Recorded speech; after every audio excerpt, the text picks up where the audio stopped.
South India versus north India എന്നൊരു വിഷയത്തിൽ ധ്രുവരാത്തി പറയുന്നത് ഇങ്ങനെയാണ്. पांचवा, केरला आज के दिन पहली स्टेट है जिसने एक national optic fibre network project complete किया है.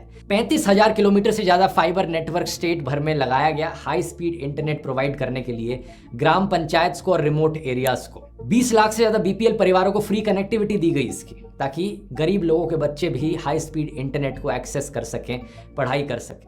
സർക്കാരുകളുടെ പോളിസിയുടെ ഭാഗമായി സംസ്ഥാനത്തുടനീളം ഒപ്റ്റിക്കൽ ഫൈബർ കണക്ടിവിറ്റി പൂർത്തിയാക്കിയ രാജ്യത്തെ ആദ്യ സംസ്ഥാനമാണ് കേരളമെന്നും അവിടെ ഏതാണ്ട് 20 ലക്ഷത്തിലധികം പാവപ്പെട്ട കുടുംബങ്ങൾക്ക് സർക്കാർ തന്നെ സൗജന്യമായി ഇൻ്റർനെറ്റ് നൽകുന്നതും കൊണ്ടാണ് കേരളത്തിൽ സാധാരണ കുട്ടികൾക്ക് പോലും മെച്ചപ്പെട്ട വിദ്യാഭ്യാസം ലഭിക്കുന്നതെന്നും അതുകൊണ്ടാണ് കേരളത്തിന് ദേശീയ ശരാശരിയിൽ മുൻപിലെത്താൻ കഴിഞ്ഞതെന്നുമാണ് അദ്ദേഹം അവകാശപ്പെടുന്നത്.